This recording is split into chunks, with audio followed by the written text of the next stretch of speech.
Benji Cole, son of Al Cole from CBS Radio and host of People of Distinction, the talk that gives an in-depth view of some of the most dynamic, intelligent, and successful people on the planet.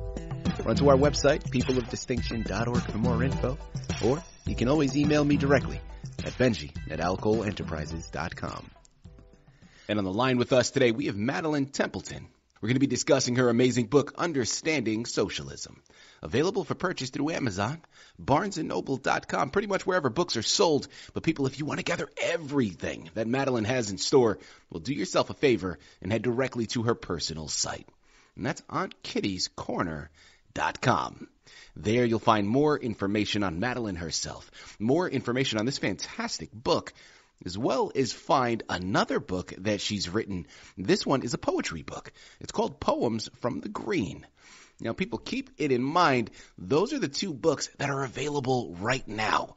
But you're going to want to check back in frequently, because this book that we're discussing today, Understanding Socialism, there is a sequel that is still in creation.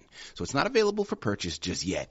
But check back into AuntKitty'sCorner.com frequently to get the next one the moment it becomes available. And that one is entitled Understanding the Dangers of Socialism for Students.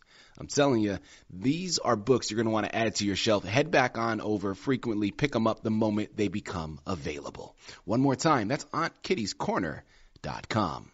And before we go any further, I want to take this opportunity and point out that Madeleine was brought to our network, People of Distinction, today by one of the best advertising firms in the business.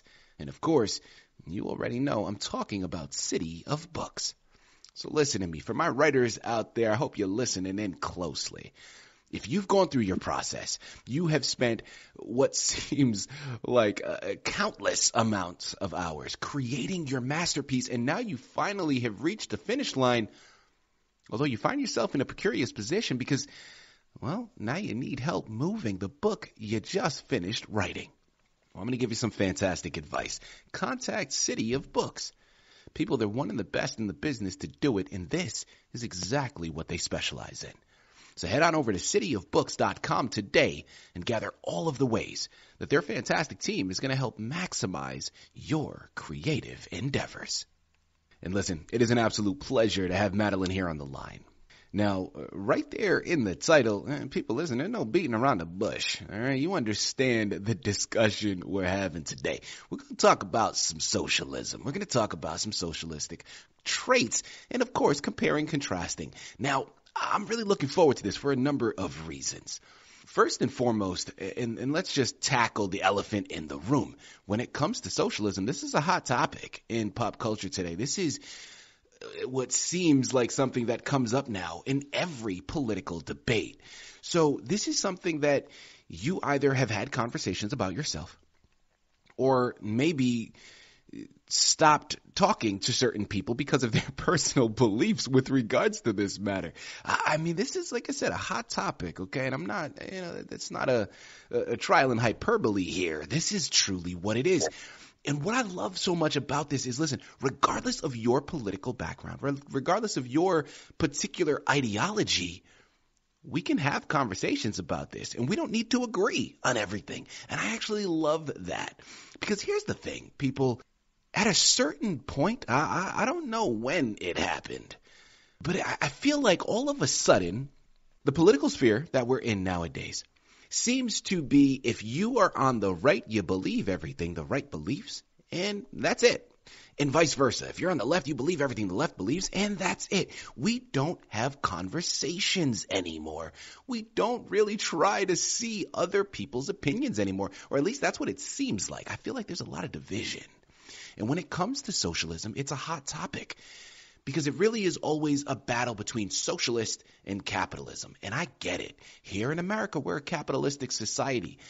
Myself, I benefit from a capitalistic society. I'm an entrepreneur. This is my bread and butter. This has always been my livelihood. I've owned multiple businesses, and a lot of you out there know this.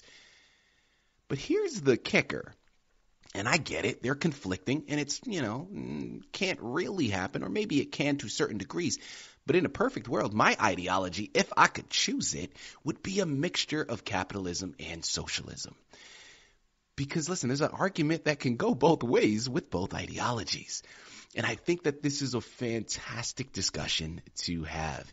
And I promise you, people, we're only going to scratch the surface here today. Okay. By the time we've concluded, you're going to run to Amazon, Barnes & Noble, AuntKitty'sCorner.com. Can I just say, I love saying that website. I know there's a story behind it, but AuntKitty'sCorner.com. You're going to want to pick up your copies. You're going to want to get lost in it, and you're going to want to create conversations. And at the end of the day, don't fight each other. Just have a nice civil discussion. I like it. I think that's what we can do here. Madeleine, this is a fantastic treat to have you here with us. First and foremost, welcome to People of Distinction, and thank you for being a guest. How are you doing today? I'm great. Thank you so much. It's great being here. Absolutely. Listen, the pleasure is all ours, okay? I fully believe that what you're doing here, again, is something that will generate conversation. And I think that there is something beautiful about the fact that, listen, not everybody will agree with what you're saying, and that is the wonderful thing about just human nature, right, is those disagreements and the conversations that we can formulate through those disagreements, or even those, the ones that we can come to a unanimous decision with, right? Because I believe your book offers so much value in a lot of great topic points of discussion. So thank you for being here. Thank you for writing the book. And before we jump into it, my pleasure. Of course, Madeleine, before we jump into the pages, tell us a little bit more about yourself and your background. I'm from Washington, D.C. I was born at George Washington Hospital. I grew up in the Bethesda, Maryland area. I went to college at Dickinson College in Carlisle, Pennsylvania. And when I went to college, I thought I wanted to major in international relations. But as I went through the course load, I realized that my passion was for history. So I switched my major over to history and took a lot of history classes.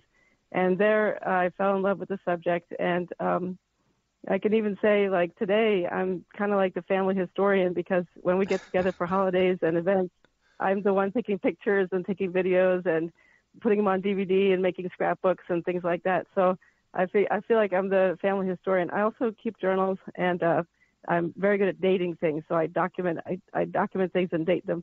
So I feel like I am a little bit of a historian, and I probably got that from being a history major at college. And in my life, I've pursued a musical career, and I am a poet. Wonderful. Well, Madeleine, this is a treat. I think everybody listening in right now the moment you talked about the family historian, we all went to a particular person in our family. I know I did, right? The holiday season is upon us. We just passed by Thanksgiving. All my family got together. And of course, there was that one aunt that was like, okay, everybody get together. We got a photographer. This is the color palette that we're all going to be dressed in, and let's take some family photos. And of course, it seemed like a tedious endeavor in the moment, and arduous to say the least, but we were all very grateful because now we have these fantastic photos, and every family needs one, Madeleine. So thank you again, Madeleine. I know we have a lot of information to discuss here, so without further ado, let's jump right in. The anchor is all about your book, Understanding Socialism. Tell us a little bit more about it. Well, I was inspired by my niece. It was the summer of 2019, and I was vacationing with my family at their farm in Virginia for summer vacation. And it was dinner time, and my dad was watching his nightly news on the TV, and politics came up. And I asked my niece, Reagan, I said, Reagan, do you know what socialism is? And she responded, I've heard the word, but I don't know what it means. I thought, wow, what a loaded question to ask a teenager. Mm-hmm. So I'm not very good at explaining things, but I am good at writing. So after that vacation, I came back to my apartment and got on my computer and started writing what I thought was on socialism. I started writing the first copy, and I came up with the first draft around Thanksgiving time. So I was very happy that I got somewhere. But it's gone through many rewrites, many drafts, and it took me about 3 years for the completion. I released it in 2022.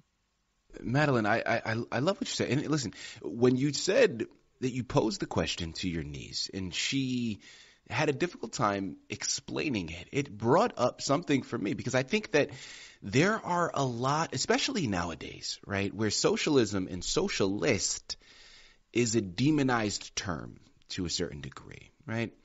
And again, as I mentioned when we first started, I am unapologetically, I wouldn't necessarily say that I'm a socialist because, as I mentioned, I'm an entrepreneur by trade. So I benefit from a capitalistic approach in society. But I do have my personal views where I think, again, in a perfect world, if we had certain areas that could be benefited from a socialistic perspective, I think that could be the case.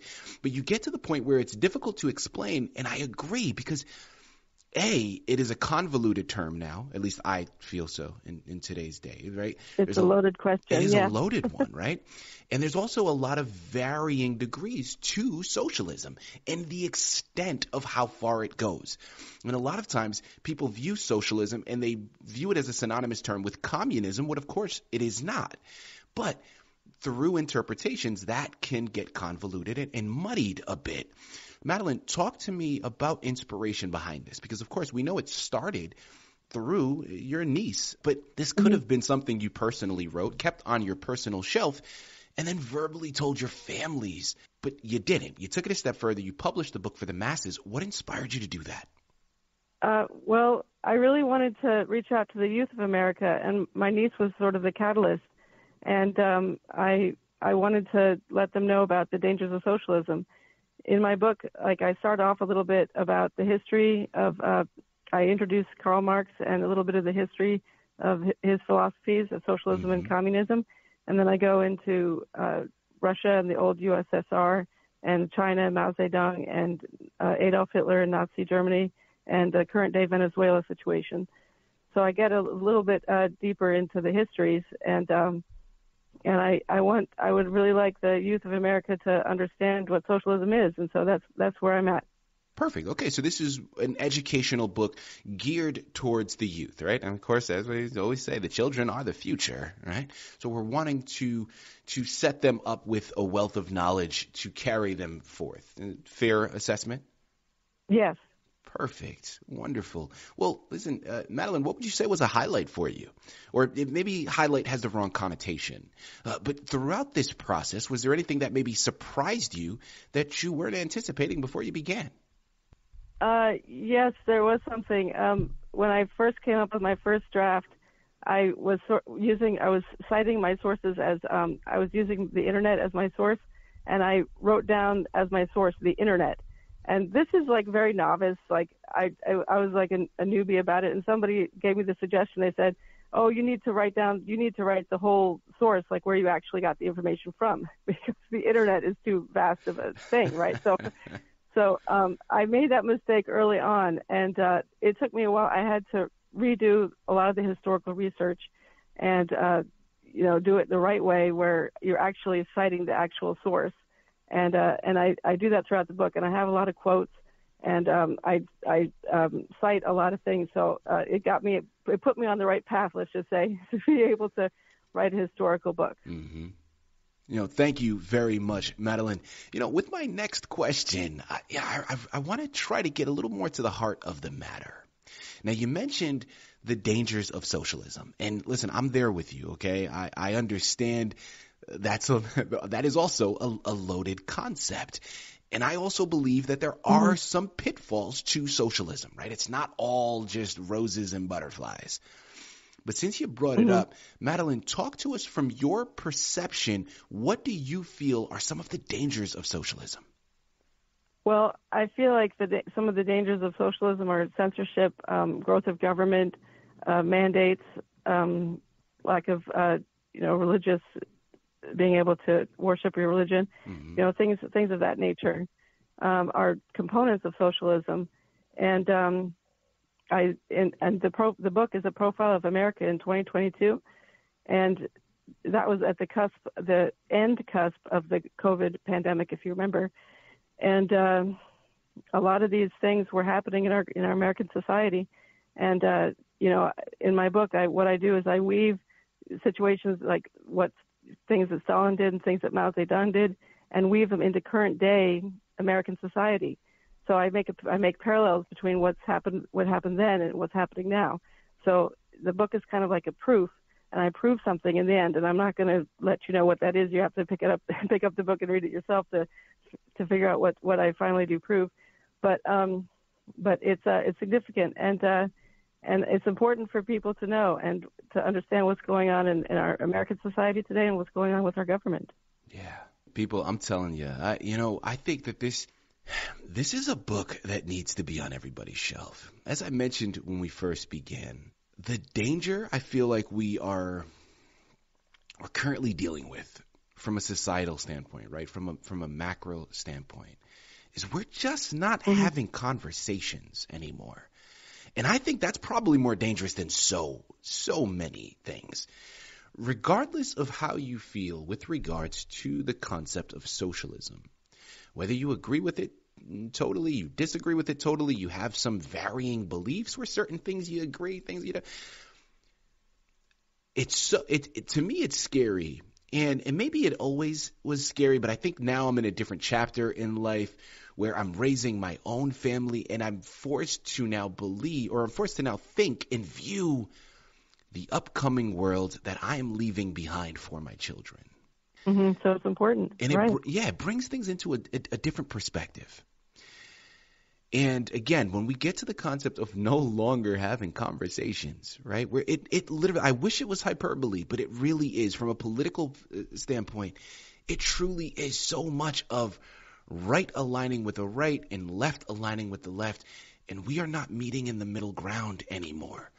And again, maybe that's always been the case, but I don't believe it to be the case. I think when I was in my late teens, early 20s, even in my 30s, it seemed like things were a little bit easier to formulate opinions with. And now it's just, again, it's completely divisive. This book is going to help tremendously. At least, again, for me, I look at it and I'm like, at the very foundation, it creates awareness, it creates discussion. And I think the beauty of America and the beauty of, again, our human family is, listen, people, there is nobody that you should agree with 100% of the time. My wife, my closest confidant, the mother of my children, I don't even agree with her 100% of the time. Okay? And I know she doesn't agree with me 100% of the time. I mean, she'll be the first one to tell you that one. But listen, we are still able to have a successful marriage. We are able to have a successful partnership because a lot of times, That's again, great. Conversation can break down barriers. Listen, at the end of the day, I could sit here, I could talk to Madeleine for hours. Okay? I'm engulfed in everything we're talking about. I think the subject matter is that loaded, and it has a lot to offer, but the onus is on you. Amazon, Barnes & Noble, AuntKitty'sCorner.com are where you have to go. While you're at it, there's two other books that I had mentioned before, Poems from the Green, and then the sequel to Understanding Socialism, which isn't released just yet, but will be very shortly, Understanding the Dangers of Socialism for Students, is also on the horizon. As we close out of here, Madeleine, I'd love to give you an opportunity to go into one of your other titles. Dealer's choice, because nobody knows the books as well as you, but please pick one of your other books and tell us a little bit more about it. I have a poetry book that I recently released with my poetry group, Poets on the Green Line is the name of the group, and the book is called Poems from the Green. Mm-hmm. And I have a poem from there if you'd like me to read it. But there is one thing that I would like to mention, if I may. Yeah, of course. I author Understanding Socialism from the perspective of Aunt Kitty. So in my musical career and in my poetry career, I have an artist name, and that's Kitty. So my friends and family mostly call me Kitty nowadays. So my niece knows me as Aunt Kitty. So I authored the book from Aunt Kitty's perspective, and I have a chapter in there called Aunt Kitty's Journey, and that way you can get a little bit of my perspective and Aunt Kitty's philosophy. And at the end, I say, the end for now, love your Aunt Kitty. So I really write the book to my niece. And in doing that, I want to be able to relate and reach out to other youth and teens of America and have them be able to relate to me as an aunt, too. You know, like kind of the aunt-niece-nephew relationship, you know. Absolutely. Somebody who's going to tell you something, you know. So I'm pretty proud of that. And, you know, I'm single myself, and I have a brother, and he has a daughter, and so I'm his aunt, and that's one strong part of my personality. So I want to let everybody know that I author it from the perspective of Aunt Kitty, So that's why my website is called AuntKitty'sCorner.com, where you can find my music, my poetry, a little bit about my background of writing and things like that too. So anyway, I wanted to say that.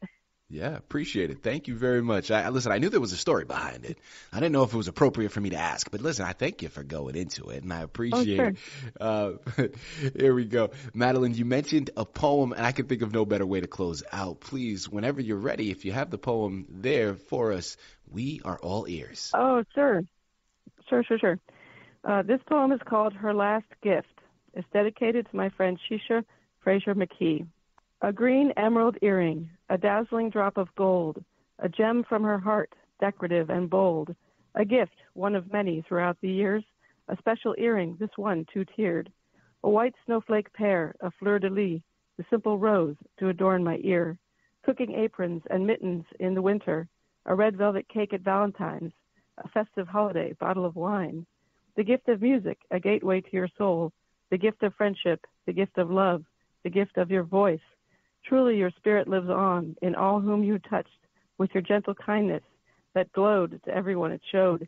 Now I'll always have your drop of gold in the green emerald earring.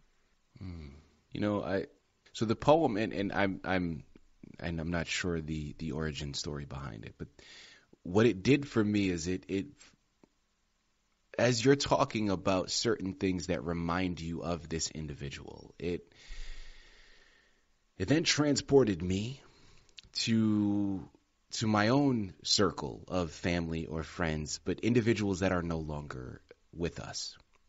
And it really brought me down memory lane. And I love, what's so amazing about art is how it can elicit so many different emotions. And, it's that old adage of, it's all based in the interpretation, right? And the interpretation varies based upon the individual.